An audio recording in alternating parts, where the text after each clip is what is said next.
کے واقعات کے ساتھ ایک بار پھر آپ کی بارگاہ میں حاضر ہیں۔ الحمدللہ ہم قرآن پاک اور احادیث مبارکہ میں جو انبیاء کرام کا تذکرہ ہے اور جو تفاسیر میں اس کی آگے اور تشریحات میں جو اس کی وضاحتیں ملتی ہیں، ان سے مدنی پھول لیتے ہوئے انبیاء کرام کے واقعات کو لے کر چل رہے۔ حضرت موسیٰ علی نبینا وعلیہ الصلوۃ والسلام کے دلچسپ اور معلوماتی اور سبق آموز واقعات کو ہم یہاں پر ان دنوں میں جب وہ سیکھنے کی کوشش کر رہے ہیں۔ سلسلے کے آغاز میں درود پاک کی فضیلت میرے شیخ طریقت امیر علیہ سنت اپنے رسالے مسجدیں خوشبودار رکھی ہے،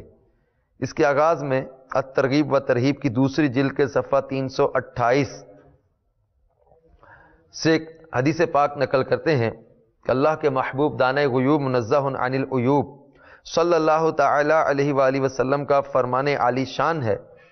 جس نے مجھ پر دن بھر میں 1000 مرتبہ درود پاک پڑھا، وہ اس وقت تک نہیں مرے گا جب تک جنت میں اپنی جگہ نہ دیکھ لے گا۔ صلو علی الحبیب صلی اللہ تعالی علی محمد وعلی آلہ وصحبہ وبارک وسلم۔ میٹھے میٹھے اسلام بھائیوں اور مدنی چینل کے ناظرین، گزشتہ سلسلے میں ہم حضرت موسیٰ علی نبینا وعلیہ الصلوۃ والسلام کے واقعات میں اللہ تبارک و تعالیٰ کا ان کے ساتھ کلام فرمانا، اس کا ذکر کر رہے تھے، اور ہمارے سلسلے کا وقت جب ختم ہوا تو اس وقت رب تعالیٰ کا یہ کلام قرآن پاک میں، جس کو سورہ طٰہٰ میں اللہ تبارک و تعالیٰ نے بیان فرمایا کہ جب آپ اپنی زوجہ محترمہ کو ساتھ لے کر مدین سے مصر اپنے وطن کے لیے روانہ ہوئے، وادی مقدس طویٰ میں پہنچے تو اللہ تعالیٰ نے اپنی تجلی سے آپ کو سرفراز فرما کر جب وہ منصب رسالت کے شرف سے سر بلند فرمایا، اس وقت حضرت حق جل مجدہ نے آپ سے جس طرح کلام فرمایا، قرآن پاک نے اس کو بیان کیا۔ اس کلام میں اللہ تعالیٰ نے حضرت موسیٰ سے فرمایا وَمَا تِلْكَ بِيَمِينِكَ يَا مُوسَىٰ، اور یہ تیرے داہنے ہاتھ میں کیا ہے اے موسیٰ؟ قَالَ هِيَ عَصَايَ، عرض کی یہ میرا عصا ہے، أَتَوَكَّأُ عَلَيْهَا وَأَهُشُّ بِهَا عَلَىٰ غَنَمِي وَلِيَّ فِيهَا مَآرِبُ أُخْرَىٰ، میں اس پر تکیہ لگاتا ہوں اور اس سے اپنی بکریوں پر پتے جھاڑتا ہوں، اور میرے اس میں اور کام ہے۔ میٹھے اسلامی بھائیوں اور مدنی چینل کے ناظرین، یہ جو عصا تھا، یہ عصا کیا تھا؟ عصائے موسیٰ، اس کو جنتی لاٹھی بھی کہا جاتا ہے۔ یہ حضرت موسیٰ علیہ السلام کی وہ مقدس لاٹھی ہے، یعنی سٹک، چھڑی، جس کو عصائے موسیٰ کہتے ہیں۔ اس کے ذریعے آپ کے بہت سے ان معجزات کا ظہور ہوا جن کو قرآن مجید نے مختلف عنوانوں کے ساتھ بار بار بیان فرمایا۔ یہ عصائے موسیٰ کے کئی معجزات کا آگے ذکر آپ سلسلوں میں بھی سنیں گے، لہٰذا عصائے موسیٰ کے حوالے سے کچھ معلومات یہاں پر ذکر کرنا مناسب سمجھتے ہیں کہ اس مقدس لاٹھی کی تاریخ بہت قدیم ہے، جو اپنے دامن میں سینکڑوں تاریخی واقعات کو سمیٹے ہوئے ہے، جن میں عبرتوں اور نصیحتوں کے ہزاروں نشانات ستاروں کی طرح جگمگا رہے ہیں، جن سے اہل نظر کو بصیرت کی روشنی اور ہدایت کا نور ملتا ہے۔ یہ لاٹھی حضرت موسیٰ علیہ السلام کے قد برابر یعنی 10 ہاتھ لمبی تھی۔ اس کے سر پر 2 شاخیں تھیں، 10 ہاتھ لمبی، اور اس لاٹھی کے سر پر 2 شاخیں تھیں جو رات میں مشعل کی طرح روشن ہو جایا کرتی تھی۔ یہ جنت کے درخت پیلو کی لکڑی سے بنائی گئی تھی، اور اس کو حضرت آدم علی نبینا علیہ الصلوۃ والسلام جنت سے اپنے ساتھ لائے تھے۔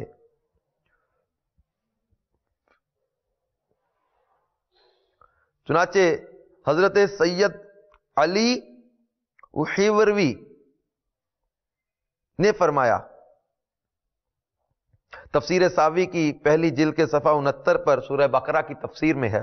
کہ حضرت آدم علیہ السلام کے ساتھ عود یعنی خوشبودار لکڑی، حضرت موسیٰ علیہ السلام کا عصا جو عزت والی پیلو کی لکڑی کا تھا، انجیر کی پتیاں، حجر اسود جو مکہ معظمہ میں ہے، اور نبی معظم حضرت سلیمان کی انگوٹھی، یہ 5 چیزیں جنت سے اتاری گئیں۔ حضرت آدم کے ساتھ عود، حضرت موسیٰ کا عصا، اور انجیر کی پتیاں، حجر اسود اور حضرت سلیمان کی انگوٹھی، یہ 5 چیزیں جنت سے اتاری گئیں۔ یہ مقدس عصانی حضرت آدم علیہ السلام جنت سے یہ عصائے موسیٰ لے کر آئے تھے۔ یہ عصا حضرات انبیاء کرام کو یکے بعد دیگرے بطور میراث کے ملتا رہا، یہاں تک کہ حضرت شعیب علی نبینا علیہ السلام کو ملا جو قوم مدین کے نبی تھے۔ جب حضرت موسیٰ علیہ السلام مصر سے ہجرت فرما کر مدین تشریف لے گئے، حضرت شعیب علیہ السلام نے اپنی صاحبزادی حضرت بی بی صفورہ رضی اللہ تعالی عنہا سے آپ کا نکاح فرما دیا، اور آپ 10 برس تک حضرت شعیب علیہ السلام کی خدمت میں رہ کر آپ کی بکریاں چراتے رہے۔ اس وقت حضرت شعیب علیہ السلام نے حکم خداوندی عز و جل کے مطابق آپ کو یہ مقدس عصا عطا فرمایا۔ تو جب یہ اللہ تبارک و تعالیٰ نے ان سے فرمایا وما تلک بیمینک یا موسیٰ، اے موسیٰ یہ تیرے دہنے ہاتھ میں کیا ہے؟ تو حضرت موسیٰ علیہ السلام نے کہا قال ہی عصای، یہ میرا عصا ہے، میں اس پر تکیہ لگاتا ہوں، اس سے اپنی بکریوں پر پتے جھاڑتا ہوں، اور میرے اس میں اور کام ہے، فیہا معارب اخری۔ معارب اخری دوسرے کاموں کی تفسیر میں علامہ ابوالبرکات عبداللہ بن احمد نصفی علیہ رحمت اللہ القوی نے فرمایا کہ مثلا اس کو ہاتھ میں لے کر اس کے سہارے چلنا، اس سے بات چیت کر کے دل بہلانا، دن میں اس کا درخت بن کر آپ پر سایہ کرنا، رات میں اس کی دونوں شاخوں کا روشن ہو کر آپ کو روشنی دینا، اس سے دشمنوں، درندوں، سانپوں، بچھوؤں کو مارنا، کنویں سے پانی بھرنے کے وقت اس کا رسی بن جانا اور اس کی دونوں شاخوں کا ڈول بن جانا، بوقت ضرورت اس کا درخت بن کر حسب خواہش پھل دینا، اس کو زمین میں گاڑ دینے سے پانی نکل پڑنا۔ یہ فیہا معارب اخری کی تفسیر میں لکھا ہے کہ یہ جو عصا تھا حضرت موسیٰ علیہ السلام کا، یہ جب زمین میں کو گاڑ دیتے اس پانی نکلنے لگ جاتا، اور جب ضرورت پڑتی تو اس میں سے حسب خواہش پھل دینے لگ جاتا، اور کبھی پانی کی ضرورت پڑتی تو رسی بن جاتا، اس کو کنویں میں ڈالتے تو اس کے جو اوپر شاخیں تھی وہ ڈول بن جاتی تھی، سانپوں بچھوؤں کو مار لیتے، رات کو روشنی دیتا، اور جو ہے وہ اس سے باتیں بھی آپ کر لیتے تھے، دن میں درخت بن کر وہ آپ کا سایہ کر لیا کرتا تھا، اور اس کو ہاتھ میں لے کر اس کے سہارے سے چل بھی لیتے۔ تو بہت سے اس میں فوائد تھے۔ اب میرے میٹھے میٹھے اسلامی بھائیوں اور مدنی چینل کے ناظرین، اللہ تبارک و تعالی نے حضرت موسیٰ علی نبینا علیہ السلام کو جو یہ عصا عطا کیا، اس کے کئی واقعات قرآن پاک میں ذکر فرمائے۔ اب اس کا ایک واقعہ جو فرعون کے دربار میں حضرت موسیٰ علیہ السلام تشریف لے گئے تھے، وہاں ایک بڑا دلچسپ واقعہ ہوا کہ فرعون نے ایک میلہ لگوایا، اپنی پوری سلطنت کے جادوگروں کو جمع کر کے حضرت موسیٰ علی نبینا علیہ السلام کو شکست دینے کے لیے جو ہے وہ مقابلے پر بلایا۔ اور اس میلے کے ازدحام میں جہاں لاکھوں انسانوں کا مجمع تھا، ایک طرف جادوگروں کا ہجوم اپنی جادوگری کا سامان لے کر جمع ہو گیا، اور ان جادوگروں کی فوج کے مقابلے میں حضرت موسیٰ علیہ السلام تنہا ڈٹ گئے۔ جادوگروں نے فرعون کی عزت کی قسم کھا کر اپنے جادو کی لاٹھیوں اور رسیوں کو پھینکا، تو ایک دم وہ لاٹھیوں اور رسیاں سانپ بن کر پورے میدان میں ادھر ادھر پھنکارے مار کر دوڑنے لگی، اور پورا مجمع خوف و ہراس میں بدحواس ہو کر ادھر ادھر بھاگنے لگا، اور فرعون اور اس کے تمام جادوگر اس کرتب کو دکھا کر اپنی فتح کے گمنڈ اور غرور کے نشہ میں بدمست ہو گئے، اور جوش شادمانی سے تالیاں بجا بجا کر اپنی مسرت کا اظہار کرنے لگے کہ اتنے میں حضرت موسیٰ علی نبینا علیہ السلام نے ان جادوگروں کا جواب کیسے دیا۔ وہ جادوگر کتنے تھے؟ تفاسیر میں کہ 70,000 وہ لوگ تھے، 70,000 جادوگروں کا مقابلہ کرنے کے لیے تنے تنہا حضرت موسیٰ علی نبینا علیہ السلام، اور انہوں نے وہ جو اپنی لاٹھیاں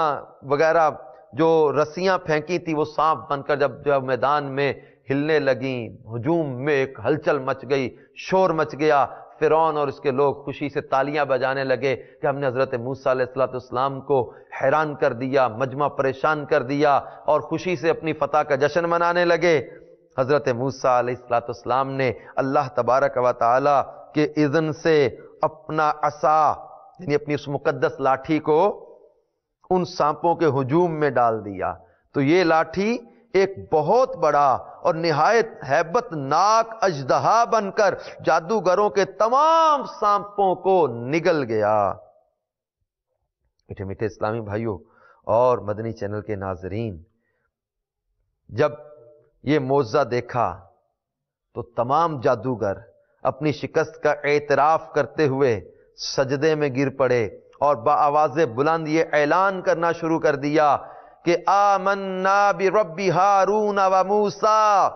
یعنی ہم سب حضرت ہارون اور حضرت موسیٰ علیہ السلام کے رب پر ایمان لائے۔ چنانچہ اللہ تبارک و تعالی نے سورہ طٰہٰ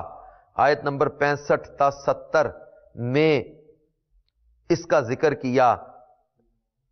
قالوا یا موسیٰ اما ان تلقی و اما ان نکون اول من القا قال بل القوا فاذا حبالهم وعصیهم يخیل الیہ من سحرهم انها تسعى فأوجس في نفسه خيفة موسى قلنا لا تخف إنك أنت الأعلى وألق ما في يمينك تلقف ما صنعوا إنما صنعوا كيد ساحر ولا يفلح الساحر حيث أتى فألقي السحرة سجدا قالوا آمنا برب هارون وموسى۔ ترجمہ کنز الایمان۔ بولے اے موسیٰ یا تو تم ڈالو یا ہم پہلے ڈالیں۔ موسیٰ نے کہا بلکہ تم ہی ڈالو۔ جب بھی ان کی رسیاں اور لاٹھیاں ان کے جادو کے زور سے ان کے خیال میں دوڑتی معلوم ہوئیں تو اپنے جی میں موسیٰ نے خوف پایا۔ ہم نے فرمایا ڈر نہیں، بے شک تو ہی غالب ہے، اور ڈال تو دے جو تیرے دہنے ہاتھ میں ہے، وہ ان کی بناوٹوں کو نگل جائے گا۔ وہ جو بنا کر لائے ہیں وہ تو جادوگر کا فریب ہے، اور جادوگر کا بھلا نہیں ہوتا۔ کہیں آوے تو سب جادوگر سجدے میں گرا لیے گئے، بولے ہم اس پر ایمان لائے جو ہارون اور موسیٰ کا رب ہے۔ صلو علی الحبیب صلی اللہ تعالی علی محمد صلی اللہ تعالی علیہ وآلہ وسلم۔ میٹھے میٹھے اسلامی بھائیوں اور مدنی چینل کے ناظرین، اللہ تبارک و تعالی نے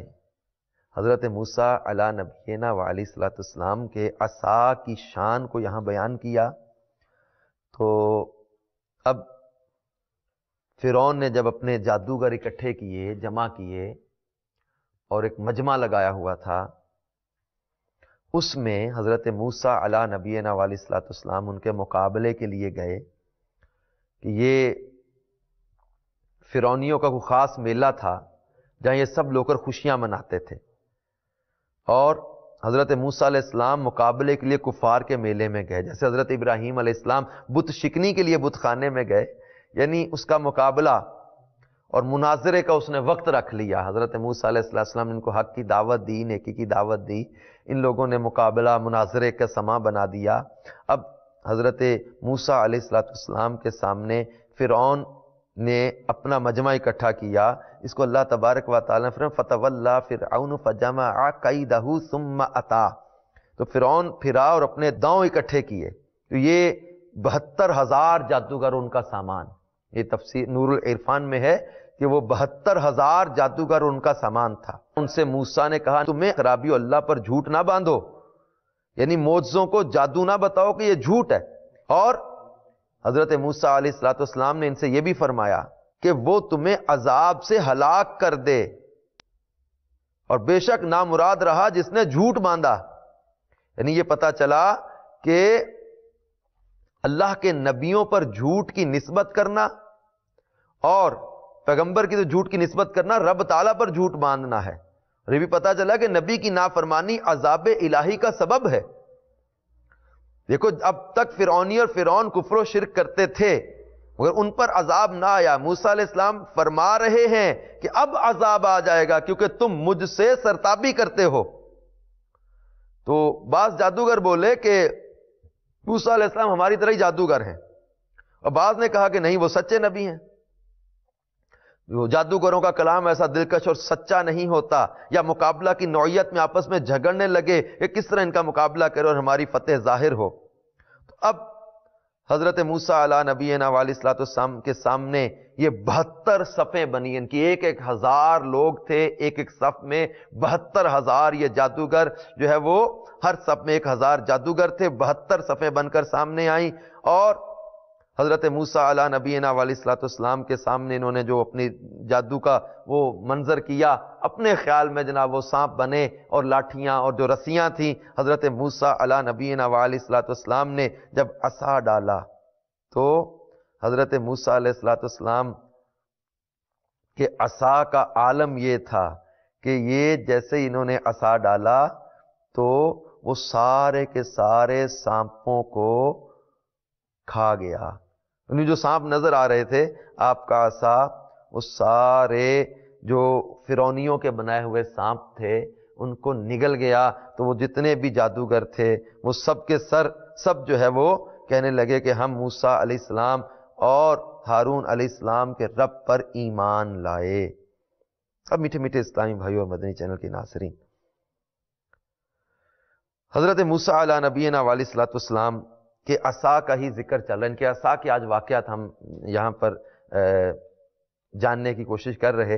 ان کے عصا کی برکتیں دیکھ رہے کہ حضرت موسیٰ علیہ الصلوۃ والسلام کہ عصا کا ایک اور واقعہ جس کو اللہ تبارک و تعالی نے سورۃ البقرہ کی آیت نمبر 60 میں ذکر کیا، اس میں بنی اسرائیل کا اصل وطن ملک شام تھا، لیکن حضرت یوسف کے دور حکومت میں یہ لوگ مصر میں آ کر آباد ہو گئے تھے، اور ملک شام پر قوم عمالقہ کا تسلط اور قبضہ ہو گیا جو بدترین قسم کے کافر تھے۔ جب فرعون دریائے نیل میں غرق ہو گیا، حضرت موسیٰ علیہ السلام کو فرعون کے خطرات سے اطمینان ہو گیا، تو ہم فرعون کے غرق ہونے کا واقعہ بھی یہاں پر ذکر کریں گے کہ حضرت موسیٰ علیہ السلام نے کیسے اپنی قوم کو دریا میں سے نکالا۔ انشاءاللہ آگے چل کر وہ واقعات بھی ہم یہاں پر بیان کریں گے۔ برکب اب بھی حضرت موسیٰ کے عصا کے چونکہ واقعات بیان ہو رہے، تو اللہ تعالیٰ نے حکم دیا کہ قوم عمالقہ سے جہاد کر کے ملک شام کو ان کے قبضہ و تسلط سے آزاد کرائیں۔ چنانچہ حضرت موسیٰ علیہ السلام 6 لاکھ بنی اسرائیل کی فوج لے کر جہاد کے لیے روانہ ہو گئے، مگر ملک شام کی حدود میں پہنچ کر بنی اسرائیل پر قوم عمالقہ کا ایسا خوف سوار ہو گیا کہ بنی اسرائیل ہمت ہار گئے اور جہاد سے منہ پھیر لیا۔ اس نافرمانی پر اللہ تعالیٰ نے بنی اسرائیل کو یہ سزا دی کہ یہ لوگ 40 سال تک میدان طیہ میں بھٹکتے اور گھومتے پھرے اور اس میدان سے باہر نہ نکل سکے۔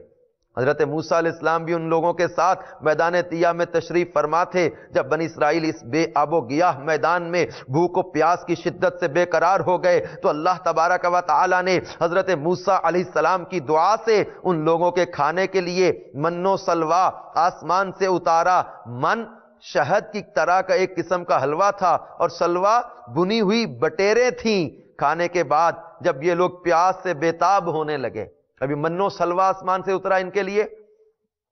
اور جب ان کو پیاس لگی تو یہ لوگ بےتاب ہونے لگے اور پانی مانگنے لگے، تو حضرت موسیٰ علیہ السلام نے پتھر پر اپنا عصا مار دیا تو اس پتھر میں 12 چشمے پھوٹ کر بہنے لگے، اور بنی اسرائیل کے 12 خاندان اپنے اپنے ایک چشمے سے پانی لے کر خود بھی پینے لگے اور اپنے جانوروں کو بھی پلانے لگے، اور پورے 40 سال تک یہ سلسلہ رہا۔ حضرت موسیٰ علیہ السلام کا معجزہ تھا جو عصا اور پتھر کے ذریعے ظہور میں آیا۔ قرآن پاک میں اللہ تبارک و تعالی نے اس کو ذکر کیا، وَإِذِ اسْتَسْقَىٰ مُوسَىٰ لِقَوْمِهِ فَقُلْنَا اضْرِب بِّعَصَاكَ الْحَجَرَ فَانفَجَرَتْ مِنْهُ اثْنَتَا عَشْرَةَ عَيْنًا قَدْ عَلِمَ كُلُّ أُنَاسٍ مَّشْرَبَهُمْ۔ ترجمہ کنز الایمان۔ اور جب موسیٰ نے اپنی قوم کے لیے پانی مانگا تو ہم نے فرمایا اس پتھر پر اپنا عصا مارو، فوراً اس میں سے 12 چشمے بہ نکلے، ہر گروہ نے اپنا گھاٹ پہچان لیا۔ میٹھے اسلامی بھائیوں اور مدنی چینل کے ناظرین، حضرت موسیٰ کو اللہ نے جو عصا عطا کیا، اس عصائے موسیٰ کا ایک اور واقعہ جس کو اللہ تبارک و تعالی نے سورۃ الشعراء میں بیان کیا۔ اب اس کا واقعہ کیا تھا؟ حضرت موسیٰ علیہ نبینا علیہ الصلوۃ والسلام ایک مدت دراز تک فرعون کو ہدایت فرماتے رہے اور آیات و معجزات دکھاتے رہے، مگر اس نے حق کو قبول نہیں کیا، بلکہ اور زیادہ اس کی شرارت و سرکشی بڑھتی رہی، اور بنی اسرائیل نے چونکہ اس کی خدائی کو تسلیم نہیں کیا، اس لیے اس نے ان مومنین کو بہت زیادہ ظلم و ستم کا نشانہ بنایا۔ اس دوران میں ایک دم حضرت موسیٰ پر وحی اتری کہ آپ اپنی قوم بنی اسرائیل کو اپنے ساتھ لے کر رات میں مصر سے ہجرت کر جائیں۔ چنانچہ حضرت موسیٰ علیہ السلام بنی اسرائیل کو اپنے ساتھ لے کر رات میں مصر سے روانہ ہو گئے۔ جب فرعون کو پتہ چلا تو وہ بھی اپنے لشکروں کو ساتھ لے کر بنی اسرائیل کی گرفتاری کے لیے چل پڑا۔ جب دونوں لشکر ایک دوسرے کے قریب ہو گئے تو بنی اسرائیل فرعون کے خوف سے چیخ پڑے کہ اب تو ہم فرعون کے ہاتھوں گرفتار ہو جائیں گے، اور بنی اسرائیل کی پوزیشن بہت نازک ہو گئی کیونکہ ان کے پیچھے فرعون کا خونخوار لشکر تھا اور آگے موجیں مارتا ہوا دریا تھا۔ اسی پریشانی کے عالم میں حضرت موسیٰ علیہ السلام مطمئن تھے اور بنی اسرائیل کو تسلی دے رہے تھے۔ جب دریا کے پاس پہنچ گئے تو اللہ تبارک و تعالی نے حضرت موسیٰ علیہ السلام کو حکم فرمایا کہ تم اپنی لاٹھی دریا پر مارو۔ چنانچہ جو ہی آپ نے دریا پر لاٹھی ماری تو فوراً ہی دریا میں 12 سڑکیں بن گئیں، اور بنی اسرائیل ان سڑکوں پر چل کر سلامتی کے ساتھ دریا پار نکل گئے۔ تو میٹھے میٹھے اسلامی بھائیوں اور مدنی چینل کے ناظرین،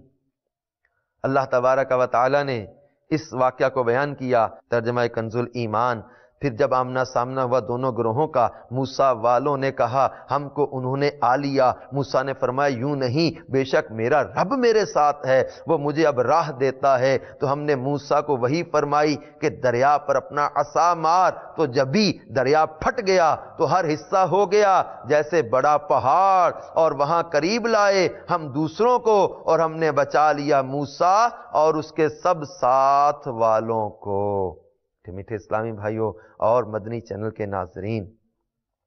حضرت موسیٰ علی نبینا وعلیہ الصلوۃ والسلام کے عصا کو اللہ نے یہ کمال عطا کیا تھا کہ حضرت موسیٰ کے ہاتھ میں جو لاٹھی تھی، عصا تھا، یہ پتھر پر ماریں تو پتھر سے پانی کے چشمے جاری ہو جائیں، یہ دریا پر ماریں تو دریا میں 12 راستے بن جائیں، لوگ پار کر جائیں۔ یہ سورۃ طٰہٰ میں جو عصا کا ذکر ہے، فرمایا وَمَا تِلْكَ بِيَمِينِكَ يَا موسیٰ، یہ تیرے دہنے ہاتھ میں کیا ہے اے موسیٰ؟ تو حضرت موسیٰ علیہ السلام نے کہا قَالَ هِيَ عَصَايَ، یہ میرا عصا ہے۔ پھر اس کے بعد بات ختم نہیں کی، کیا کہا أَتَوَكَّأُ عَلَيْهَا وَأَهُشُّ بِهَا عَلَىٰ غَنَمِي وَلِيَ فِيهَا مَآرِبُ أُخْرَىٰ، میں اس پر تکیہ لگاتا ہوں، اس سے اپنی بکریوں پر پتے جھاڑتا ہوں، اور میرے اس میں اور بھی کام ہیں۔ اب ان جو ہے وہ اس کی تفسیر میں، تفسیر نور العرفان میں ہے کہ جو اللہ تبارک و تعالیٰ نے ان سے فرمایا کہ کیا ہے، تو انہوں نے کہا لاٹھی ہے، عصا ہے۔ اس لاٹھی میں اوپر کی طرف 2 شاخیں، اس کا نام بھی، اس سوال فرمانے کا منشا یہ تھا کہ اس لاٹھی کو یہاں ہی صاف بنا کر موسیٰ علیہ السلام کو دکھا دیا جائے تاکہ فرعون کے پاس یہ معجزہ ظاہر ہونے پر خود موسیٰ علیہ السلام کو خوف نہ ہو۔ اب حضرت موسیٰ علیہ السلام نے اللہ تبارک و تعالیٰ سے کلام لمبا کیا۔ ابھی اللہ تعالیٰ نے فرمایا کیا ہے؟ عصا ہے۔ عصا ہے جواب یہ، لیکن اس کے بعد انہوں نے عصا کی خوبیاں بیان کرنا شروع کر دیں۔ اس پر مفتی احمد یارخا نعیمی رحمۃ اللہ تعالیٰ علیہ فرماتے ہیں کہ حضرت موسیٰ سے سوال صرف یہ تھا کہ تمہارے ہاتھ میں کیا ہے، جواب یہ ہونا چاہیے تھا کہ لاٹھی ہے، مگر سوال سے زیادہ جواب عشق کے باعث تھا، کیونکہ عشق و ادب میں جب مقابلہ ہو تو عشق غالب آتا ہے، کیونکہ ادب کا تقاضا ہے کہ بات چھوٹی کی جاوے، مگر عشق کا تقاضا ہے کہ محبوب سے لمبی گفتگو کرو تاکہ دیر تک ہم کلامی قائم رہے۔ موسیٰ علیہ السلام سے جب یہ سوال ہوا تو جواب میں انہوں نے طویل کلام کیا، تو یہ بے ادبی کی وجہ سے نہیں تھا، عشق کے غلبے کی وجہ سے تھا۔ میرے اسلامی اور مدنی چینل کے ناظرین، حضرت موسیٰ علیہ نبینا علیہ السلام کے عصا کے واقعات میں ہم نے پتھر پر عصا مارنے کا ذکر بھی پڑھا۔ اس پتھر کو بھی قرآن پاک میں اللہ تبارک و تعالیٰ نے بیان کیا۔ اب یہ پتھر کون سا تھا، اس کا بھی بڑا دلچسپ واقعہ ہے۔ آئیے انبیاء کرام کے واقعات میں ہم یہ آپ کو واقعہ بھی سناتے ہیں کہ یہ پتھر کا واقعہ کیا تھا۔ اسے دوڑنے والا پتھر بھی کہا جاتا ہے۔ یہ 1 ہاتھ لمبا 1 ہاتھ چوڑا چکور پتھر تھا جو ہمیشہ حضرت موسیٰ علیہ السلام کے جھولے میں رہتا تھا۔ اس مبارک پتھر کے ذریعے حضرت موسیٰ علیہ السلام کے 2 معجزات کا ظہور بھی ہوا۔ جن کا تذکرہ قرآن پاک میں ہے. میدان طیہ میں اسی پتھر پر حضرت موسیٰ علیہ السلام نے اپنا عصا مار دیا تھا تو اس سے 12 چشمے جاری ہو گئے تھے، جس کے پانی کو 40 سال تک بنی اسرائیل میدان طیہ میں استعمال کرتے رہے. تو میٹھے میٹھے اسلامی بھائیوں اور مدنی چینل کے ناظرین، معجزات کے منکرین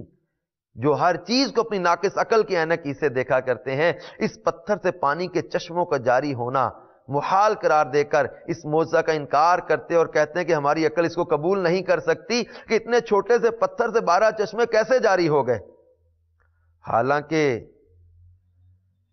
یہی منکرین اپنی آنکھوں سے دیکھ رہے ہیں کہ بعض پتھروں میں خدا تعالیٰ نے یہ تاثیر پیدا فرما دی کہ وہ بال مونڈ دیتے، بعض پتھروں کا یہ اثر ہے کہ وہ سرکہ کو تیز اور ترش بنا دیتے، بعض پتھروں کی یہ خاصیت کہ وہ لوہے کو دور سے کھینچ لیتے، بعض پتھروں میں موذی جانور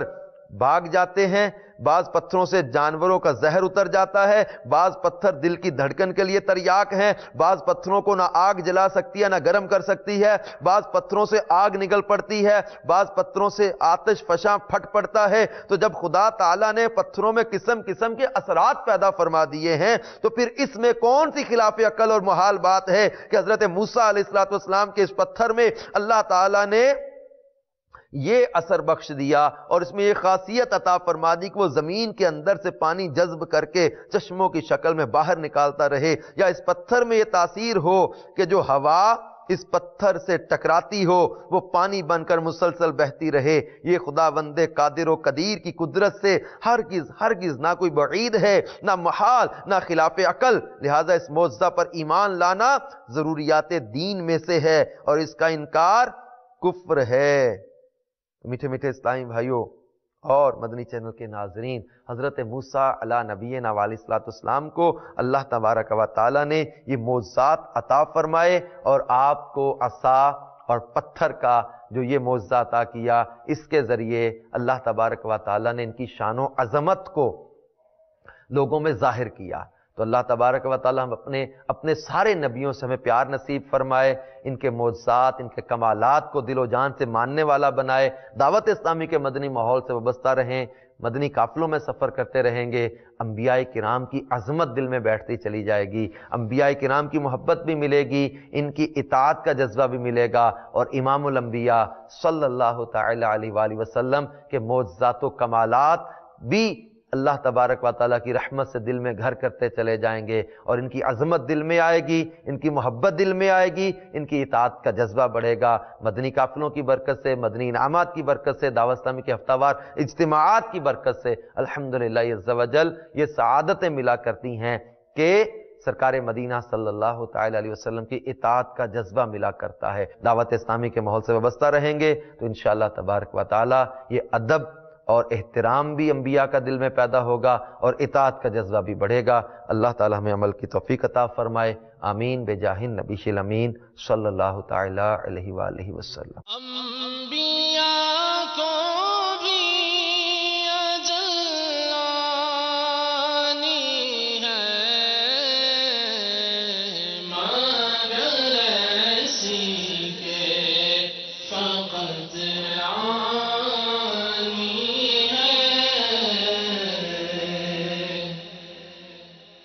نبی ہمارا